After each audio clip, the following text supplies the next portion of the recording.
Joining us now, House Republican Conference Chair Elise.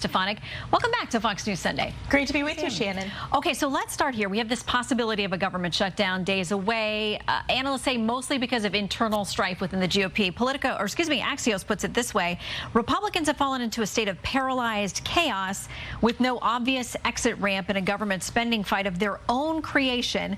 Our brand new Fox News poll also puts congressional approval at 19%. So you guys run the House now.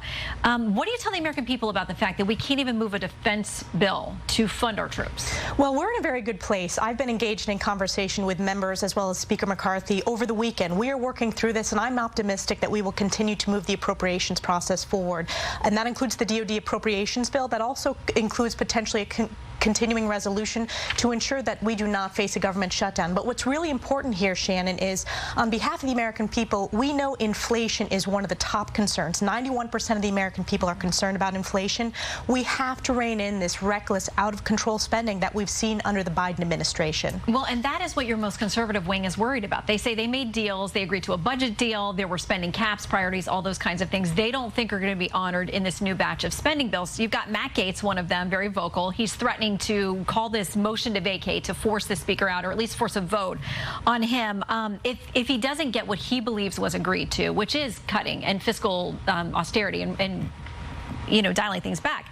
We've got a meeting this week that was described by Congressman Brian Mast as saying that the speaker said to him, if you want to file the motion to vacate, then file the effing motion. How tense are things within the party right now? Well, I've chaired a lot of the conference meetings. I was actually chairing that meeting. It's our weekly discussion with all the Republican members. And is that an accurate quote? I'm not going to get into, I don't quote members in that meeting because I want to make sure that I respect them.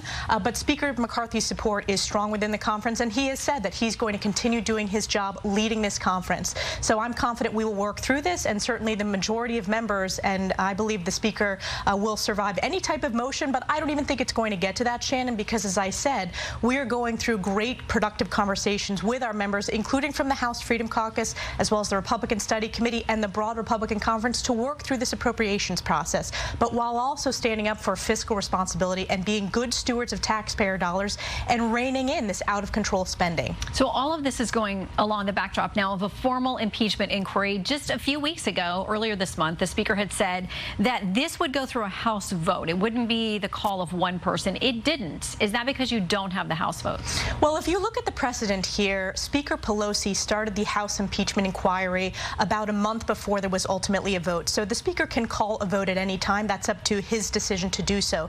The impeachment inquiry is an important step to take for legal purposes, to make sure that the House and Congress as an institution is at its apex of constitutional authority, to make sure that we can get access to documents and, frankly, depositions that we know the administration is going to stonewall. But it's important, Shannon, to take a step back. Take a look at what House Republicans have uncovered. We've uncovered dozens of LLCs by Biden family members, including over $20 million, some of which came in while Joe Biden was vice president. So this is about Joe Biden and really answering valid concerns regarding corruption and national security. The Democrats will say there's no smoking gun, there's no receipt, there's no transaction that shows President Biden, even then as vice president, taking any money that was inappropriate or improper. Here's what the top House Democrat has to say, Hakeem Jeffries. He says this is about a distraction.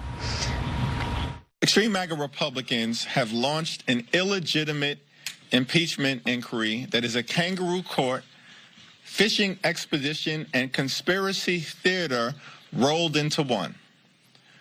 There is not a shred of evidence that President Joe Biden has engaged in wrongdoing. So why tie yourselves up in this, the resources that are going to be expended, the criticism that's going to come when you know if this gets to the Senate, it goes nowhere?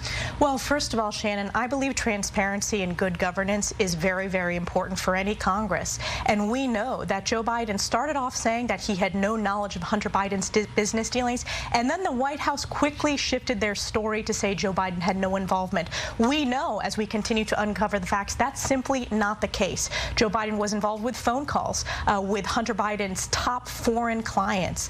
So I believe that the Biden family, including then Vice President Joe Biden, was deeply involved in this nexus. And frankly, the question of bribery and high crimes and misdemeanors is an important one, and it's up to us as Congress to make sure that we deliver accountability and transparency to the American people. That's why this White House is fighting tooth and nail to turn over documents, to answer questions, because they know we're continuing to uncover what I believe is going to be the greatest political scandal of our lifetime. Well, the country is watching, and we are as well, to see where it goes. I want to touch on something that's happening in your home state as well. A number of the issue of immigration. A number of House Democrats went over to one of the facilities where people are being housed who have come here illegally. They were basically drowned out by protesters there. Congresswoman Alexandria Ocasio-Cortez, among one of them. She's not happy that the mayor there, Eric Adams, said this is basically potentially going to destroy the city. She responded to him on X, formerly Twitter, saying this: the core issue is not solely the presence of asylum seekers, and there's a debate about whether all these people are asylum seekers, but they want to work and New Yorkers want to hire them. The government's forcing people to remain on public systems because we won't let them work and support themselves. She says that's all they want.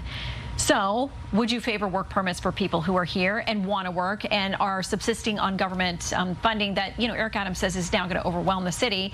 How would you deal with the immediate crisis? The immediate crisis is to secure the border, Shannon. Let's take a step back. Mayor Adams and Governor Kathy Hochul support sanctuary city policies. There is a reason that New York City is getting overrun, and it's because of the border crisis, and it's because of the illegal transfers of illegals into New York State. They tried to transfer these illegals to parts of upstate New York. Upstate, not only New York Republicans, but Democrats as well at the elected level spoke out strongly against this. So the way to solve this is by securing our border, which is why House Republicans put a border security bill on the floor. We voted in support of it. Tellingly, not a single Democrat voted to secure our borders. And it's why when we continue these appropriations discussion, one of our key priorities is making sure that we have strong border security policies. So this is a catastrophe of Democrats making in New York State, and they're going to feel the pain at the ballot box because 81% of New Yorkers, that includes Democrats as well, are very concerned and think this is a serious issue that New York is facing. It is a serious issue, and they're not the only city, so we'll track this across the country. Congresswoman, thank you for coming in. Thank you, Always Shannon. good to see you.